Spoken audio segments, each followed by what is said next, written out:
பணம் கொடுத்தவர்கள் வயிற்றுச்சல் எல்லாம் ஸ்டாலின் உங்களுக்கு சொல்கிறேன், உங்களுக்கும் அந்த பாவம் அனுபவிச்சு தான் ஆகணும். எவ்வளோ பேர் வீடை விற்று நகையை விற்று பணத்தை கொடுத்து ஏமாந்தான். ஏமாந்தவனுக்கு ஆதரவாக போகாமல் ஏமாத்த நாளுக்கு போய் ஆதரவாக போய் இவ்வளவு காப்பாற்றுறீங்களே, பாவத்தெல்லாம் சுமக்க வேணாமா? பாவத்தை சுமக்க போகிறீங்க பாருங்கள். நீங்களே அதானிக்கு ஏஜென்ட்டுன்னு சொல்கிறாங்க எல்லாருமே. 20,000 கோடி வந்து இப்போ எலெக்ஷன் டைமில் வாங்குறீங்கன்னு. உதயநிதி ஸ்டாலின் மூச்சுக்கு மூச்சு அதானியோட ஆள் இவர், அதானியோட ஆள் மோடின்னு தான் பேசினார். நீங்கள் அதானிக்கு எதிராக நீங்கள் சரியான நடவடிக்கை எடுப்பீர்களா உங்கள் பிஜேபி? அதைத்தான் கேட்குறேன். இறந்தவர்கள் மீது ஒரு அவதூறு வழக்கு வந்தால் இறந்தவர்களுடைய வாரிசுகள் தான் போடணும். எம்ஜிஆரை பற்றி தப்பாக பேசுனாங்கன்னா எம்ஜி சக்கரபாணி ஃபேமிலியிலேருந்து தான் போடணும். உங்கள் கட்சியிலேருந்து போட முடியாது. கட்சியிலேருந்து போட்டாலே சரி. ஜட்ஜ்மெண்ட்லாம் எடுத்து படித்து பாருங்கள் நீதிபதிங்க. அந்த ஸ்பெஷல் கோர்ட் நீதிலாம் போய் ஜட்ஜ்மெண்ட் எடுத்து படித்து பாருங்கள்.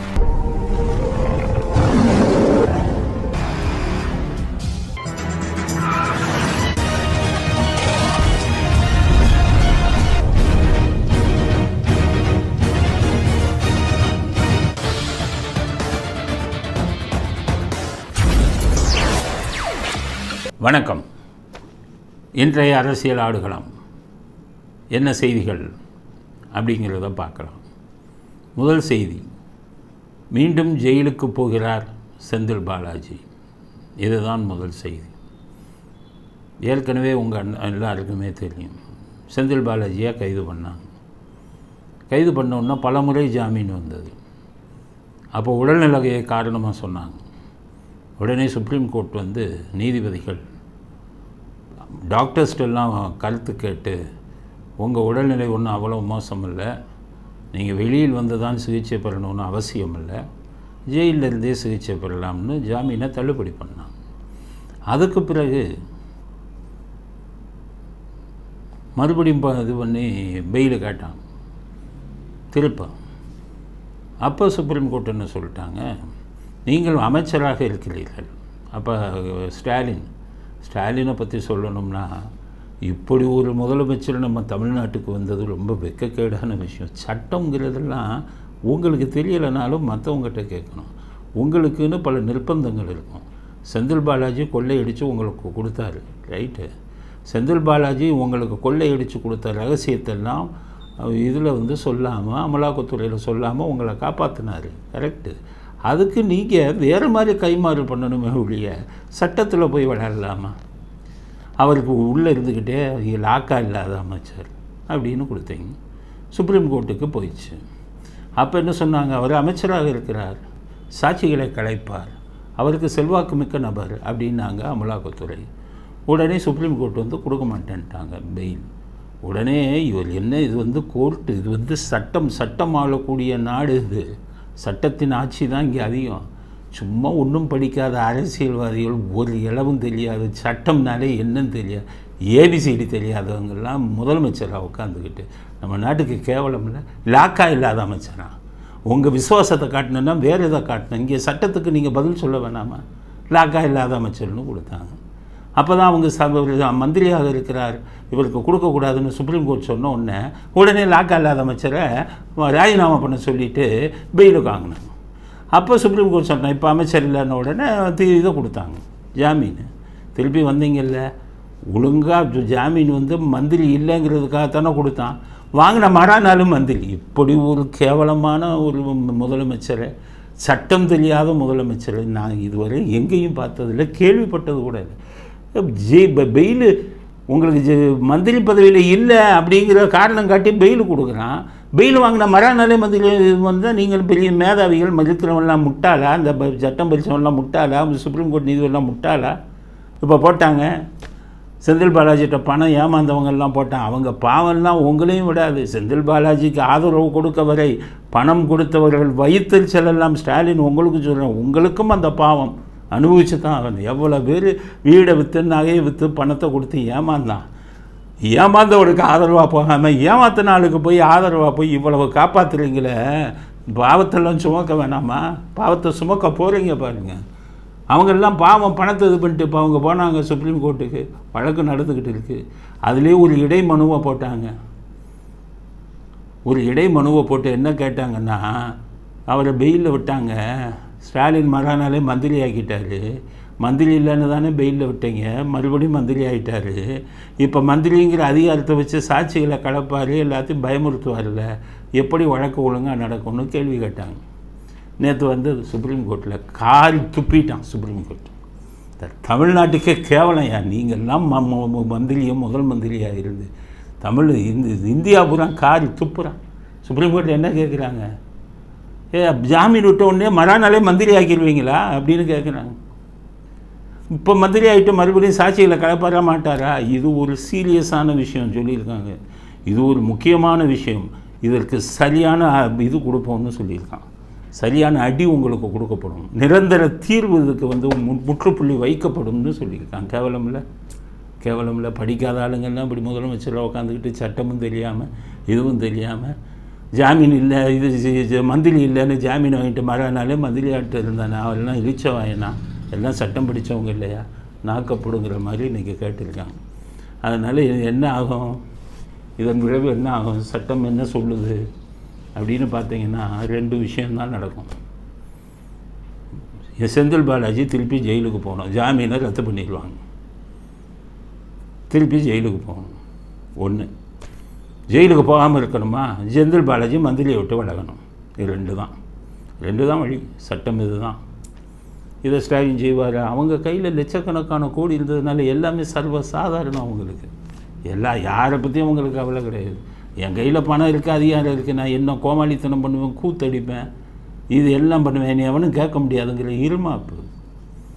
அதனால் கூடிய விரைவில் செந்தில் பாலாஜி ஜெயிலுக்கு போக இருக்கிறார் அப்படிங்கிற நல்ல செய்தியை தமிழ்நாட்டுக்கு சொல்லி தெரிவித்துக்கொள்ள விரும்புகிறேன். இறைவனின் தண்டனை உங்களுக்கெல்லாம் எப்போவுமே உறுதி. திருப்பி ஜெயிலுக்கு போங்க, நிரந்தரமாக அங்கேயே உட்காருங்க, இல்லையா மந்திரி பதவியை விட்டுட்டு வீட்டில் உட்காருங்க. இது 2 தான் உங்களுக்கு வழி. இது 2 தான் சட்டம் சொல்லுது. இதை செய்கிற ஸ்டாலினுக்கு தண்டனை தனியாக காத்துக்கிட்டு இருக்கு. எழுதி வைத்து கொள்ளுங்கள். இவ்வளவு அக்கிரமங்களையும் பண்ணும் ஸ்டாலின் வந்து தப்பவே முடியாது. தனியாக அவருக்கு தண்டனை காத்து கொண்டு இருக்கு. ஒரு மந்திரியை கொள்ளை அடிக்கிறான்னா மந்திரியாக போடலாமா? கொள்ளை அடிக்கிறான்னு தெரிஞ்சும் அவன்கிட்ட கமிஷனை வாங்கிட்டு மந்திரியாக மனசாட்சிங்கிறதுக்கு பயம் வேணாமா? எவ்வளவு தான் கேவலப்படுறது தமிழ்நாடு உங்கள் ஆட்சியில். அதனால் விரைவில் செந்தில் பாலாஜி ஜெயிலுக்கு போகிறார், அல்லது விரைவில் செந்தில் பாலாஜி மந்திரி பதவியை இழந்து விடுவார். 2க்குள்ளே தான் ஒன்று நடக்கும் அப்படிங்கிறது தான் இன்றைக்கி சுப்ரீம் கோர்ட்டில் வந்த வழக்கை பற்றின நம்முடைய கருத்து. அதுதான். அடுத்தது ஏமாற்றம் அண்ணாமலையை பிஜேபி வந்தோடனே நம்மெல்லாம் ஒரு மாற்றுத் தலைவர் வந்தார் அப்படின்னு தான் நம்ம நினச்சோம். நானே நிறைய இதில் அண்ணாமலைக்கு ஆதரவாக பேசியிருக்கேன். அப்புறம் போக போக பார்த்தா கதை வேறு மாதிரி போகுது. சாதாரண அரசியல்வாதிகளோட மோசமாக அவர் நடக்க ஆரம்பிச்சிட்டார் அப்படிங்கிறது தான். இப்போ என்ன சொல்லியிருக்காரு, அதானி விஷயம் தெரியுமில்ல, ஸ்டாலின் லஞ்சம் வாங்கினது அமெரிக்கா கோர்ட்லேயே சொல்லிட்டான். கேவலப்பட்டு போச்சு. அதுதான் காரி துப்புறான்னு சொன்னால, சுப்ரீம் கோர்ட்டில் செந்தில் பாலாஜி பெயிலுக்கு காரி துப்புறான், அமெரிக்காவில் காரி துப்புறான். தமிழ்நாடு அரசியல்வாதிகள் பார்வையாக இப்படி லஞ்சம் வாங்கியிருக்கான் அதானி விஷயத்தில்னு. இப்போ அதானி விஷயத்தில் லஞ்சம், அந்த லஞ்சம் எப்படி வாங்கினாங்கங்கிறது ரொம்ப பேருக்கு தெரியாது. நான் மேலோட்டமாக சொல்கிறேன், இன்னும் டீட்டெயிலாக பின்னாடி கதை மாற இப்போ வந்து நான் விளக்கமாக சொல்கிறேன். என்னென்னா 2015 அப்போ ஜெயலலிதா ஆட்சியில் இருந்தாங்க. அப்போ தான் இந்த சூரிய ஒளியில் மின்சாரத்தை உற்பத்தி செஞ்சு மக்களுக்கு மின்சாரம் எதுக்கு கொடுக்குறது அப்படிங்கிற ஒரு இதெல்லாம் வந்தது. அப்போ அதானி வந்துட்டு என்ன சொன்னாங்க, உங்கள் மாநிலத்தில் வெயில் அதிகம் இருக்கக்கூடிய ஒரு மாவட்டத்தை நாங்கள் தேர்ந்தெடுத்துருக்கோம், ராமநாதபுரம் மாவட்டம் கமுதிங்கிற இடத்த தேர்ந்தெடுத்துருக்கோம், இங்கே தான் வெயிலின் தாக்கம் அதிகம், இந்த இடத்துல ஒரு சூரிய ஒளி மின்சார உற்பத்தி இதை உருவாக்குனா நிறைய மின்சாரம் கிடைக்கும், உங்கள் தமிழ்நாட்டில் எங்களுக்கு அதுக்கு அனுமதி கொடுங்கன்னு ஜெயலலிதா இருக்கும்போது வந்தாங்க. ஜெயலலிதா பாராட்டுறதுக்காக சொல்ல ஒப்பந்தம் இருக்குது. இப்போ எல்லோரும் பாருங்கள், ஜெயலலிதா என்ன சொன்னாங்க, சரி பண்ணிக்க, ஆனால் நீ உற்பத்தி பண்ணுறல மின்சாரம் அதை குறைந்த விலையில் எனக்கு கொடு, நான் மக்களுக்கு வந்து குறைந்த விலையில் மின்சாரம், அப்போ மின்சார கட்டணம்லாம் கம்மியாக இருக்கும் அப்படின்னு கேட்டார். இந்த கூட்டம் மாதிரி இருந்திருந்தால் 1000 கோடி 2000 கோடி வச்சுக்கிட்டு இருந்தால் அதிக விலைக்கு வாங்கிக்க, எனக்கு இவ்வளோ கொடு. அப்படி தான் இந்த கோயில்களில் இப்போ நடக்கிறதுல நம்ம சேகர் பாபுதில் கோயில் நிலமா வச்சுக்க, கோயிலுக்கு நீ இப்போ 10,000 ரூபா வாடகை கொடு வருஷத்துக்கு, எனக்கு வந்து ஒரு 10 கோடி கொடுத்துரு, 1 ஏக்கர் 2 ஏக்கர் சென்னையில் மத்தியதா வாங்கிக்க, வருஷத்துக்கு 1 லட்சம் கொடு, எனக்கு 100 கோடி கொடு. இப்படி தான் டீல் கோயில்களில், கோயில் நிலத்தை குத்தகைக்கு விடுவதில் டீல். இதே மாதிரி இந்த குரூப்பு இந்த மின்சாரத்தை உற்பத்தி செஞ்சால் நல்லா யோசிங்க. 2006 2011 வரை இருட்டு மாநிலமாக இருந்தது. 10 மணி நேரம் கரண்ட்டை கட் பண்ணாங்க. அதுக்கப்புறம் 11 ஜெயலலிதா வந்து 16 வரை இருந்தாங்களே, எங்கேயாச்சும் பவர் கட்டு நடந்ததா? மின்சாரம் மிகை மாநிலமாக மாறினது. இந்த எடப்பாடி இருக்கும்போது கூட மின்சாரம் மிகை மாநிலமாக இருந்தது. மின்சாரத்தை வெளியில் விற்றாங்க. ஆனால் இந்த கொள்ளை கூட்டம் வந்தால் அந்த டைமில் பவர் கட்டு ஏன் வருது? நல்ல மின்சார வெட்டி ஏன் வருதுன்னா, இது கொள்ளை அடிப்பதற்காக மக்களை துன்புறுத்தக்கூடிய ஒரு குரூப் இது, இந்த திராவிட குரூப். தான் கொள்ளை அடிக்கணும், மக்கள் எக்கு எடுக்கட்டு போனால் பரவாயில்ல. 2015 வரும்போது ஜெயலலிதா அதை கேட்டாங்க அதானிட்ட, எனக்கு ரொம்ப மலிவான மின்சாரத்தை கொடு, நீ மலிவான விலையில் கொடு, அப்போ தான் உனக்கு இங்கே கம்பெனி வைக்க கொடுப்பேன்னாங்க. 1000 கோடி 2000 கோடி கொடுத்துருக்கலாம்ல, அதானி கொடுக்கல. ஒப்பந்தம் போட்டாங்க 2 பேரும். குறைந்த விலையில் ஒரு யூனிட், மிக குறைந்த விலையில் தமிழ்நாடு அரசாங்கத்துக்கு நாங்கள் விற்கிறோம், நீ வெளியில் எவ்வளோ கொடுத்துக்க, நீ மற்ற மாநிலங்களுக்கு கொடுக்குற, வெளிநாடு கொடுக்குற, எவ்வளோ நாள் கொடுத்துக்க, ஆனால் என்னுடைய மாநிலத்துக்கு தமிழ்நாடு அரசாங்கத்துக்கு இந்த விலையில் தான் கொடுக்கணும்னு ஒப்பந்தம் போட்டாங்க. இப்போ ஜெயலலிதா இருந்து போய் இவங்கெல்லாம் எடப்பாடி இந்த குரூப்பெல்லாம் போயிடுச்சு.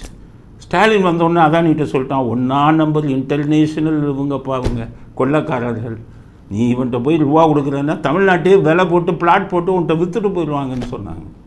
அப்போ தான் அதானி பார்த்தேன், அப்போ பணத்தில் விளையாடணும்னு சொல்லி அங்கே அதானி சார்பில் வந்து ஸ்டாலினை சந்தித்தான்.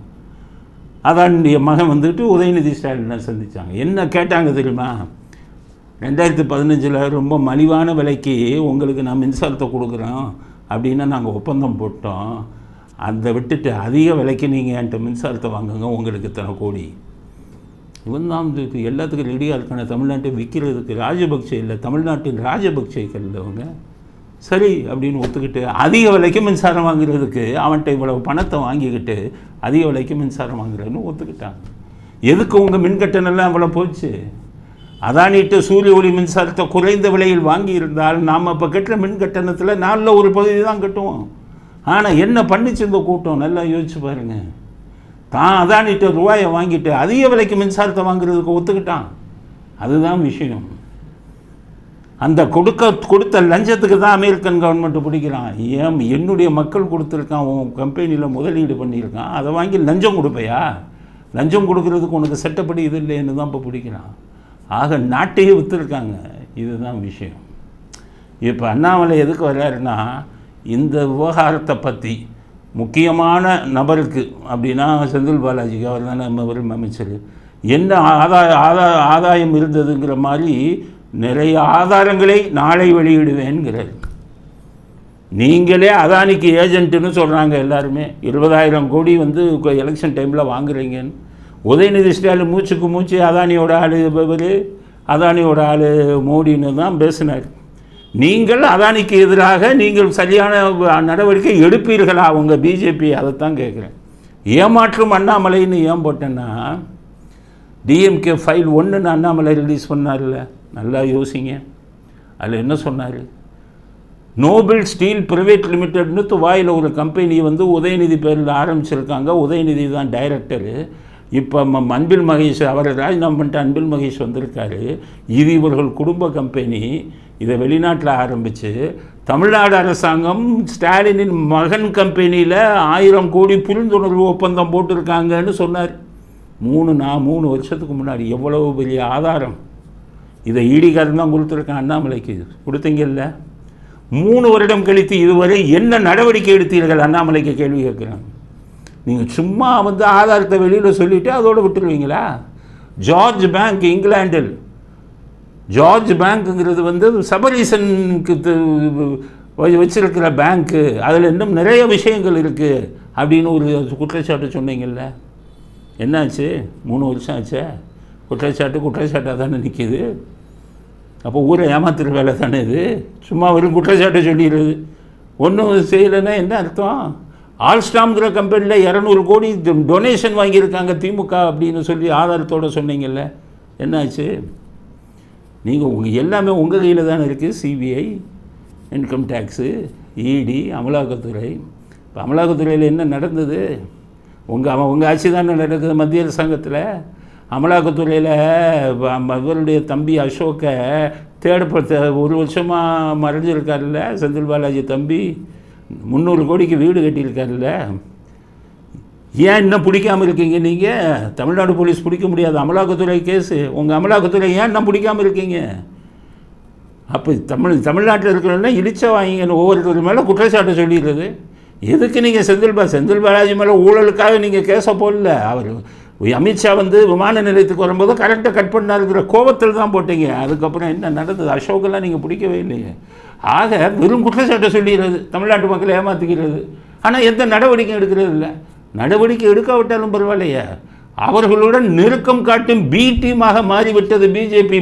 கடுமையான குற்றச்சாட்டு சொல்கிறேன். கனிமொழி விஷயத்தில் தூத்துக்குடியில் வீக் கேண்டிடேட் போட்டதிலிருந்து, நாணயம் வெளியிட்டதிலிருந்து, இவர்கள் 2G கேஸை சரியாக விசாரிக்காததிலிருந்து, அண்ணாமலை போய் இவர் கருணாநிதி சமாதியில் போய் தொட்டு கும்பிடுறீங்களே.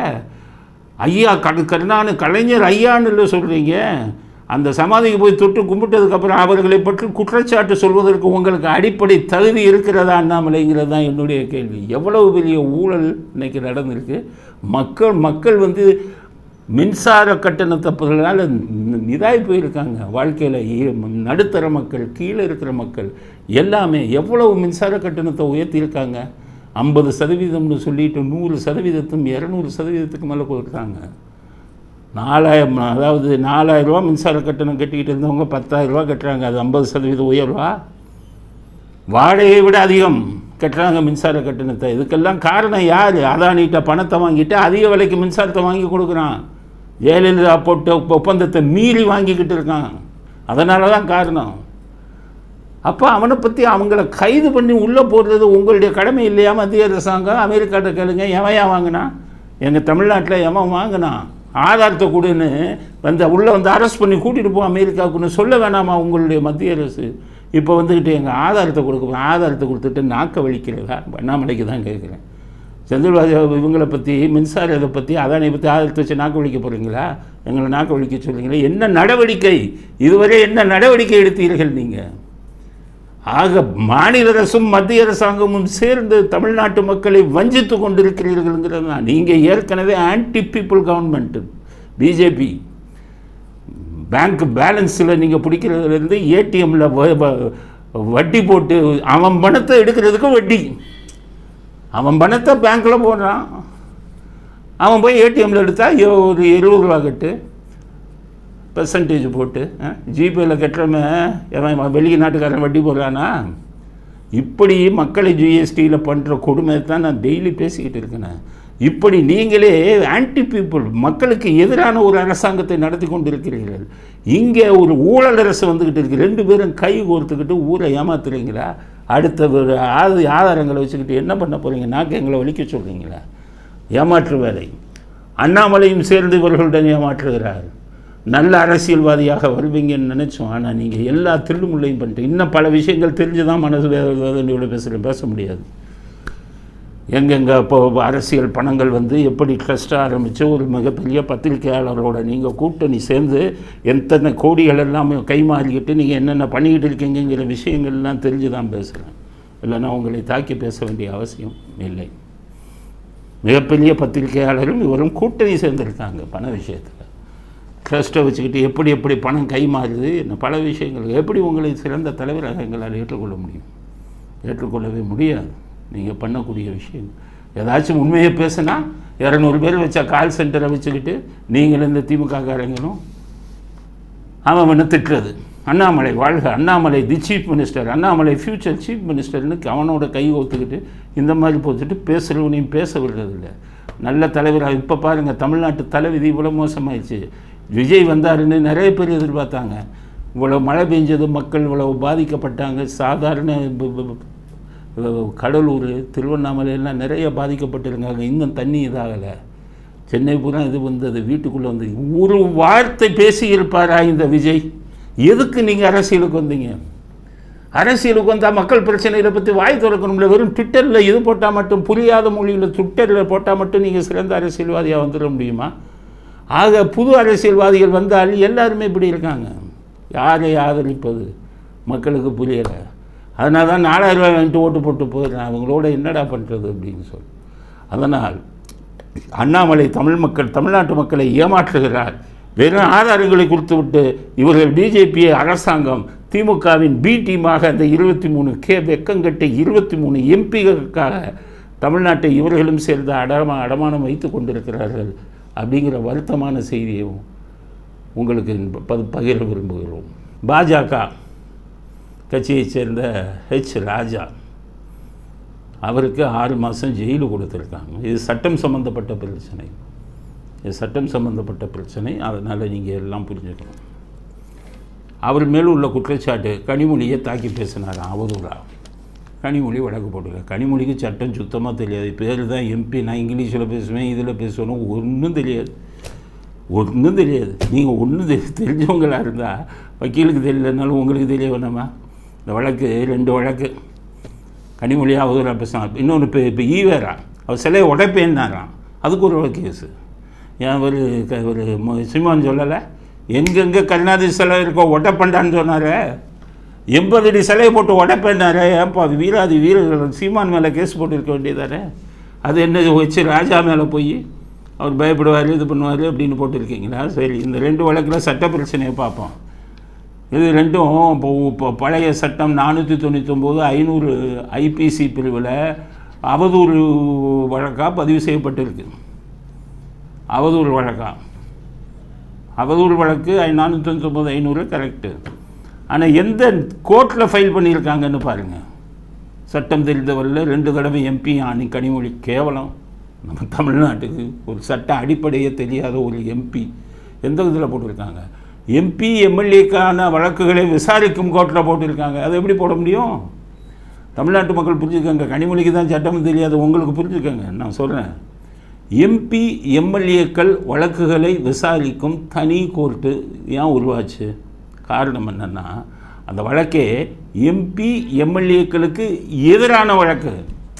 அவங்க லஞ்சம் ஊழல் பண்ணால் அந்த வழக்குகளை மட்டும்தான் அந்த சிறப்பு நீதிமன்றத்தில் நீங்கள் விசாரிக்கணும். அது எம்பி எம்எல்ஏக்கள் மத்தியில் லஞ்சத்தை குறைக்கணுங்கிறதுக்காக போட்டிருக்கோம். உருவாக்குனது எம்பி எம்எல்ஏக்கள் மத்தியில் லஞ்சத்தை குறைக்கணும். சாதாரண கோர்ட்டில் நடந்தால் இவன் 10 வருஷம் கேஸை நடத்துவான். அவனுக்குன்னு ஒரு ஸ்பெஷல் கோர்ட். அது எம்பி எம்எல்ஏக்களுக்கு எதிரான வழக்குகளை விசாரிக்கணும். அதுதான் அந்த சட்டம். இப்போ எம்பி வீட்டில் ஒருத்தரை கொலை பண்ணிடுறாங்க. எம்பி உடனே போய் சிறப்பு நீதிமன்றம் எம்பி எம்எல்ஏக்களுக்கான கோர்ட்டு கொலை வழக்கை விசாரிக்க முடியுமா? அது உன்னுடைய ஊழல் வழக்குகளை நாட்டில் எவனுக்கும் சட்டம் தெரியலன்னா என்ன இருக்காது? நீதிபதிகளுக்கே சட்டம் தெரியல. ஒரு நீதிபதி இதை விசாரித்து தண்டனை கொடுக்குறாருன்னா முதல்ல அந்த டிஸ்மிஸ் பண்ணி வெளியில் அனுப்புங்க. எம்பி எம்எல்ஏக்களுக்கு எதிரான வழக்கு கோர்ட்டில் ஒரு கொலை வழக்கை விசாரிக்கலாமா? கொலை வழக்குனா சாதாரண செஷன்ஸ் கோர்ட்டு தான் வரணும். மற்ற வழக்குகளுக்கு பூரா இதுதான் லஞ்ச ஊழல் வழக்கு. அதுவும் அவர்களுக்கு எதிரான வழக்கு தான் சிறப்பு கோர்ட்டில் போடணும். இங்கே என்ன இருக்குது? கனிமொழி அவதூறு வழக்கு ராஜா மேலே, அதை போய் எம்பி எம்எல்ஏக்கான கோர்ட்டில் போட்டிருக்காரு. அவரும் சரியில்லை, அவர் வக்கீலும் சரியில்லை, அங்கே போய் போட்டிருக்காரு. 499 500 அவதூறு வழக்குக்கு சட்டப்பிரிவு 200 சிஆர்பிசி என்ன சொல்லுது?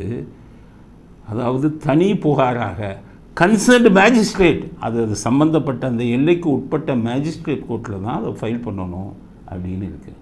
இவங்க போய் எம்பி எம்எல்ஏக்கான கோர்ட்டில் போய் போட்டாங்க.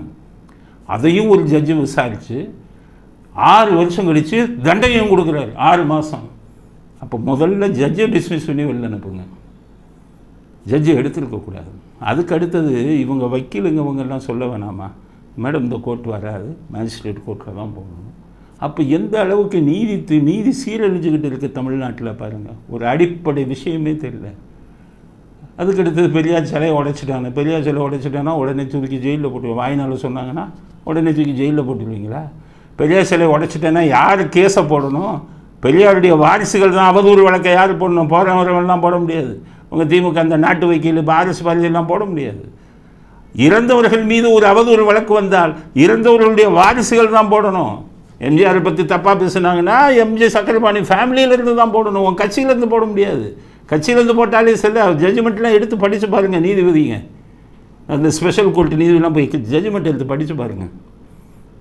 உட்காந்துக்கிட்டு இதுக்கு ஒரு நீதிபதி, இவங்களுக்கு ஒரு காரு ஒரு சம்பளம் உட்காந்துக்கிட்டு இது எழுதி. இப்போ இதே மாதிரி பிரச்சனை இது எதுக்கு சொல்லணும்னா, சட்டம் நம்ம சேனலில் கேட்குறவங்க சட்டத்தை நல்லா புரிஞ்சுக்குவாங்கங்கிறதுக்காக கேட்குறேன். இந்த எம்எல்ஏ எம்பி அவர்களுக்கு எதிரான வழக்குகளை விசாரிக்கும் கோர்ட்டு இருக்க, இதில் இது இந்த அவதூறு வழக்காக இங்கே போட்டது தப்பு, அதுக்கு தீர்ப்பு கொடுத்தது தப்பு சட்டப்படி அப்படிங்கிறது தான் நான் சொல்கிற கருத்து. ஹெச் ராஜாவுக்கு மற்ற இதை விட்டுருக்கேன், ஃபைல் பண்ணதே தப்பு. எதுக்கு இது சொல்கிறேன்னா, நிறைய ஜட்ஜ்மெண்ட் இருக்குது. இப்போ லேட்டஸ்ட்டாக ஒரு ஜட்ஜ்மெண்ட்டை நான் சொல்கிறேன். அதாவது அப்பாவு அவர் இப்போ சபாநாயகராக இருக்கார். அவர் சமீபத்தில் என்ன சொன்னார்னா, ஜெயலலிதா செத்துன உடனே 40 எம்எல்ஏக்கள் திமுகவுக்கு வர தயாராக இருந்தார்கள், ஆனால் நாங்கள் தான் வேணான்ட்டோன்னு ஒரு கருத்தை சொல்லிட்டார். உடனே அதிமுகவிலேருந்து அவதூறு வழக்கு அவருக்கு போட்டாங்க. போட்ட உடனே அங்கே செக்ஷனில் இருந்து யார் கோர்ட்டில் இருந்து இதை நீங்கள் எம்பி எம்எல்ஏக்களுக்கு எதிரான வழக்குகளை விசாரிக்கும் கோர்ட்டில் போடணுன்னு கோர்ட்லேருந்தே சொல்கிறான். கோர்ட்டு இவங்க சொல்கிறான் ரெஜிஸ்ட்ரி. அப்போ அவனுக்கு சட்டம் தெரியல, அது லஞ்ச ஊழல் வழக்குகளை தான்ப்பா விசாரிக்கணும், அது அவர்களுக்கு எதிரான வழக்குகளை விசாரிக்கணும். தனிப்பட்ட வழக்குகளை அங்கே விசாரிக்கக்கூடாது. நாளைக்கு எம்எல்ஏக்கு வேண்டிய பெண்ணுக்கு பாலியலுக்கு பலாத்காரம் பண்ணிட்டாங்க, உடனே எம்எல்ஏ கொண்டு போய் குடும்ப உறுப்பினர்களை பாலியல் பலாத்காரம் பண்ணிட்டீங்க, நீ எம்எல்ஏ எம்பி கோர்ட்டில் போடக்கூடாது, அது ஐபிசி அஃபென்ஸு. இவங்க போய் பண்ணாங்க, கோர்ட்டில் சொல்லிட்டான் எம்எல்ஏ எம்பிக்களை விசாரிக்கும் இதில் இந்த வழக்கை கொண்டு போங்கன்ட்டான். அப்போ ஹைகோர்ட்டுக்கு வந்தது இப்போ இந்த வழக்கு. நீதிபதி ஜெயச்சந்திரன் வந்தது. ஜெயச்சந்திரன் என்ன சொன்னாலும் தெரியுமா, என்னடா எம்எல்ஏ எம்பி கோர்ட்டுக்கு போய் இதை போய் அனுப்பிட்டு இருக்கீங்க, இது தனிப்பட்ட வழக்கு, அவதூறு வழக்கு, அதில் லஞ்ச ஊழல் வழக்கைத்தான் சிறப்பு நீதிமன்றத்தில் போடணும், இதை பிரின்சிபல் செஷன் கோர்ட்டில் விசாரின்னு சொல்லி செஷன்ஸ் கோர்ட்டுக்கு போடுங்கன்னு இப்போ தான் தீர்ப்பு கொடுத்தாரு. அப்போ நீங்கள் அதே வழக்கை ஒரு எம்எல்ஏ எம்பி விசாரிக்க கோர்ட்டில் நீங்கள் போட்டது தப்பாக இல்லையா? சொல்லி அந்த முட்டாள்களை விட்டுருக்கேன், திமுக முட்டாள்களை, அவன் எப்பவும் அப்படி தான் படிக்காதவன், படித்தவனும் முட்டாளாக இருப்பாங்கிறது தான் என்னுடையது. இந்த பாஜக என்ன பண்ணுறீங்க? ஹெச் ராஜா அவர் ஒரு பெரிய தலைவர், அவரே சட்டம் பிரிச்சிருக்காருன்னு கேள்விப்பட்டேன். அவருக்கு கீழே ஒரு பெரிய பிஜேபி டீம் இருக்கீங்களாப்பா, வக்கீல் டீம். உங்களுக்கெல்லாம் என்ன, உங்களுக்கும் இது இல்லையா? எப்படி நீங்கள் இது இந்த கேஸ் 6 வருஷமாக நடந்து தண்டனை வாங்கினீங்க, ஜூரிஸ்டிக்ஷனே இல்லாமல்? நீங்கள் இதை நிறுத்தி இருக்கணுமா இல்லையா? பாஜகவில் இருக்கிறவங்களுக்கும் சட்டம் தெரியாது. நான் என்ன சொல்கிறேன், ஒரு திமுக என்ற தீய சக்தி ஆட்சியில் இருக்கான், அவனை பதவியை விட்டு தூக்கணும்னா எதிர்கட்சியாக இருக்கிறவங்க ரொம்ப ரொம்ப ரொம்ப கெட்டிக்காரனாக இருக்கணும், ரொம்ப ரொம்ப ரொம்ப அலர்ட்டாக இருக்கணும், ஜாக்கிரதையாக இருக்கணும். வயிறு எரியுது. எதிர்கட்சிகள் பூரா இப்படி செயல்திறன் இல்லாமல் அதிமுகவில் பாருங்கள். அதிமுகவில் என்ன பார்த்தீங்கன்னா, செந்தில் பாலாஜி மேலே ஊழல் ஆதாரம் இருக்குன்னு சொல்லி விஎன்டிசியில் போய் கொடுக்குறான், லஞ்ச ஒழிப்புத்துறையில். அவர் மந்திரியாக இருக்கார், கவர்னர்கிட்ட போய் கொடுக்குறான், முன் அனுமதி வாங்கணும்னு நான் பல தடவை சொல்கிறேன். இன்றைக்கி வரை அதிமுகவில் இருக்கிற திருந்தினானா போய் விட்டு கொடுத்தாங்களா கவர்னர்கிட்ட? அப்போ நடிக்கிறாங்க அவங்க. பிஜேபின்னா ஒன்றும் தெரியல, பெரிய டீமை வச்சுருக்காங்க, சட்டம் இது ஒன்றுமே தெரியல. காரணம் திமுகவோட பிஜேபி திமுகவோட பி டீம், அது பல தடவை உறுதியாகிடுச்சு. ஆக இப்படிப்பட்ட எதிர்க்கட்சிகள் இந்த தமிழ்நாட்டில் இருந்தீங்கன்னா, இந்த சமூக விரோதிகளே மறுபடியும் ஆட்சிக்கு வந்தானா மக்களுடைய நிலைமை என்ன ஆகுறது? மக்களுக்கு எலக்ட்ரிக் பில்லை கூட்டிட்டு, மின்சார கட்டணத்தை கூட்டிட்டு, அதானிட்ட போய் கோடிக்கணக்கில் பணத்தை லஞ்சமாக வாங்குறான். இவனை எப்படி வச்சிருக்க முடியும்? கம்யூனிஸ்டுகளுக்கு கேட்குறேன், எவ்வளோ பெரிய கொள்கைவாதிகள் நீங்கள்? அவன் 50 கோடி கொடுத்தானா வாயை திறக்காமல் இருக்கீங்களா? மக்களுக்கு எதிராக இவ்வளோ வேலை பண்ணுறாங்க, வாயை திறக்கிறீங்களா? அதனால் எதிர்கட்சிகள் எல்லாம் ஒன்றுக்கு இது இல்லாமல் போயிட்டான். திமுக கூட்டணியில் இருக்கிறவன் பூரா பணத்தை வாங்கிக்கிட்டு வாயை மூடிக்கொண்டு இருக்கான். எதிர்கட்சிகளுக்கு எப்படி செயல்படணும்னு தெரியலை. இந்த சூழ்நிலையில் இவர்களை போன்ற தீய சக்தியை ஆட்சியை விட்டு எப்படி விரட்டுவீர்கள்? அந்த ஆதங்கத்தில் தான் இந்த கருத்தை பதிவு செய்கிறேன். அதுதான் அடுத்த கருத்து. பிஜேபியுடைய இது மிக மோசமாக இருக்கிறது. திமுகவை எப்படி ஒழிச்சு கட்டணும் அப்படிங்கிறதுக்கு மாற்று வழி தான் பார்க்கணும். விஜய் வந்து பண்ணுவார்னா வாயவே திறக்க மாட்டேங்கிறார் மக்கள் பிரச்சனைக்கு. அதனால தான் இத்தனை கருத்துக்களையும் பதிவு செய்ய விரும்புகிறேன். அடுத்தது இந்த வானிலை அறிக்கை. இந்த மழையில் நம்ம பாடம் கற்றுக்கிட்டது வானிலை அறிக்கை. இந்த வானிலை அறிக்கையெல்லாம் வெளிநாடுகளில் எப்படி இருக்குதுன்னு கேட்டிங்கன்னா, அமெரிக்கா, கனடா, ஈவன் ஆப்பிரிக்கா, இந்த மாதிரி எல்லா நாடுகள்லேயும் 97% சரியாக இருக்குது. இன்றைக்கி இத்தனை மணிக்கு மழை பெய்யுமா, அந்த மக்கள்லாம் கரெக்டாக அதுக்கேற்ற மாதிரி பண்ணிடுவாங்க. கரெக்டாக மழை பெய்யும். 97% to 100% வானிலை. இது காரணம் செயற்கைக்கோள், ரேடார், இதில் வச்சு தான் அவங்க எடுக்கிறாங்க. இந்த அளவுக்கு வளர்ந்த நாடு நம்ம பொருளாதாரத்தில் உலகத்தில் 3வதுங்கிறீங்க. இந்த வானிலை அறிக்கை மழையை பற்றி சரியாக சொல்ல வேணாமா? போனதுலேயே ஸ்டாலின் குற்றம் சாட்டினார், இவங்க சரியாக சொல்லலைன்னு. நாமெல்லாம் ஸ்டாலினை திட்டினோம். நாமெல்லாம் அவன் கரெக்டாக தானே கொடுக்குறான். இந்த இதில் என்னாச்சு, கூவத்தூருக்கும் மகாபலிபுரக்கும் இடையே இன்னும் 2-3 மணி நேரங்களில் புயல் கிடக்கும்னாங்க. ஆனால் இங்கே வந்துட்டு மழையே பெய்யலை. அப்போவே நான் யோசித்தேன், மாநில அறிக்கையிட்ட ஏதோ தப்பு இருக்குது. கூவத்தூரம் மகாபலிபுரம்னா இங்கே மழை விழுத்துவாங்க. நம்ம சென்னையில் 60 கிலோமீட்டருக்கு தூரத்தில் தான் இருக்குது. இங்கே மழையே இல்லையே, மேகமூட்டமாக தானே இருக்குன்னு பண்ணணும். யாராலையும் சொல்ல முடியல. கடைசி எங்கே, விழுப்புரத்தில் 50 சென்டிமீட்டர் மழை, கிருஷ்ணகிரியில் 50 சென்டிமீட்டர் மழை, கடலூரில் 50 சென்டிமீட்டர் மழை. இவன் சொன்னதுக்கும் அங்கே இப்போ கடந்த இடத்துக்கும் சம்மந்தமே இல்லை. அப்போ இப்போ பாண்டிச்சேரியில் மழை, சென்னையில் மிகப்பெரிய மழை. எங்கே கடந்துச்சுன்னு பல அளவுக்கு இன்னும் தெரியல. எத்தனை மணிக்கு கடந்தது, எங்கே கடந்ததுங்கிறது 2 நாட்களாக யாராலையும் சொல்லவே முடியலை. இவ்வளவு மோசமாக இருக்கிறது வானிலை. இப்போ ப்ரைவேட் மேன் வந்துட்டான். வெளிநாட்டிலலாம் வெதர் கம்பெனி, அவன் சொன்னான்னா பெர்ஃபெக்டாக இருக்கும். இங்கே வானிலை அறிக்கை ஐஎம்டி, இந்தியன் மெட்டீரியாலஜிக்கல் டிபார்ட்மெண்ட்டுன்னு ஒருத்தவங்க இருக்காங்க, ஐஎம்டி, அவன் தான் சொல்கிறான். அவனும் சரியாக பெர்ஃபெக்டாக சொல்லலை. தனியார்னு வச்சுக்கிட்டு வெதர்மேன் அவனும் போட்டு குழப்புறான். அதனால் துரிதமான, அதாவது முன்னெச்சரிக்கை நடவடிக்கை எடுக்கணும்னா வானிலை அறிக்கை சரியாக இருக்கணும். மக்களே முன்னெச்சரிக்கை நடவடிக்கை எடுக்கணும். நீ வானிலை அறிக்கையை கரெக்டாக சொன்னால் அவன் போய் ஒரு லாட்ஜில் போய் தங்குவான். வீடுகளில் தண்ணி வர்றவங்கெல்லாம் போய் லாட்ஜில் தங்குவாங்க, இல்லை உறவினர்கள் வீட்டுக்கு போவாங்க. தடுப்பு நடவடிக்கைகள் அவங்கள எடுக்கிறதா இருந்தால் வானிலை அறிக்கை பர்ஃபெக்டாக இருக்கணும்ல, கரெக்டாக இருக்கணும்ல. அது இல்லாமல் போனது இந்த மழையில் வெளிச்சம் போட்டு காட்டப்பட்டிருக்கிறது.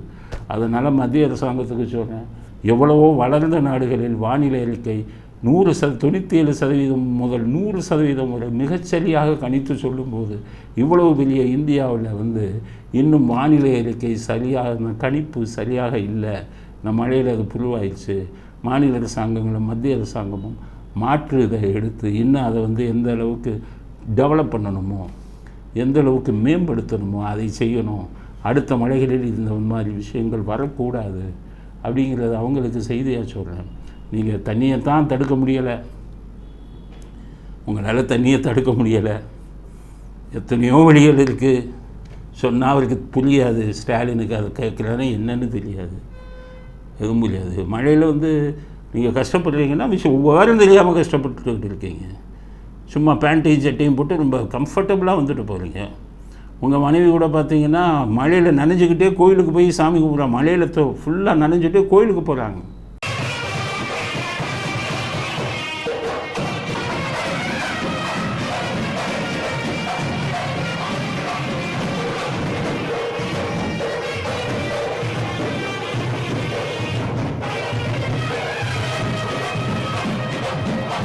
நீங்கள் அதே மாதிரி மழையில் நனைஞ்சிக்கிட்டே நீங்கள் வந்தீங்கன்னா, இந்த மீட்பு வேலையெல்லாம் பண்ணிங்கன்னா மக்கள் உங்களை என்ன பாராட்டுவாங்க. அப்போ நீங்கள் போய் நிற்கிறது, மற்ற டைம்களில் நிற்கிறது சரியான திட்டமிடுதல் இல்லாமல் நிற்கிறீங்க. அதைத்தான் நான் சொல்கிறேன். உதயநிதி கூட நேற்று எங்கேயோ காணா போயிட்டாருன்னு சொல்லி எதிர்கட்சிக்காரங்க பூரா நிறைய சொல்கிறாங்க. 4 மணிக்கு மேலே தான் வந்தார், 6 மணிக்கு மேலே தான் வந்தார். ஒரே சொல்கிறார், எடப்பாடியை நடிகையோட இதில் கலந்துட்டு தள்ளாடி வந்தாருன்னுலாம் எடப்பாடி சொல்கிறார். அப்போ இவ்வளவு மக்கள் கஷ்டப்பட்டுக்கிட்டு இருக்கும்போது இந்த மாதிரி தனிப்பட்ட நடிகைகள் பார்ட்டிலெலாம் போய் கலந்துக்கணுமா? எடப்பாடி தான் சொல்கிறாரு, எங்களுக்கு தெரியாது. ஆக இப்படி இருக்குது. நீங்களும் இப்படி இருக்கீங்க. வெதர் எதுவும் இப்படி இருக்குது. மழை முன்னரே நிர்ணயித்து சொல்லக்கூடிய அமைப்புகளும் மோசமாக இருக்குங்கிறது வேதனையான விஷயம். இப்படி இவங்களுக்கு சொல்கிறோம், மத்திய அரசாங்கத்துக்கு இதில் தகுந்த நடவடிக்கை எடுங்க, இல்லாவிட்டால் அழிவு அதிகமாகும் அப்படிங்கிற கருத்தையும் பதிவு செய்ய விரும்புகிறோம். இத்துடன் இன்றைய அரசியல் ஆடுகளம் நிறைவு பெறுகிறது. மீண்டும் நாளை புதிய செய்திகளுடன் உங்களை சந்திக்கிறோம். நன்றி, வணக்கம், ஜெயந்த்.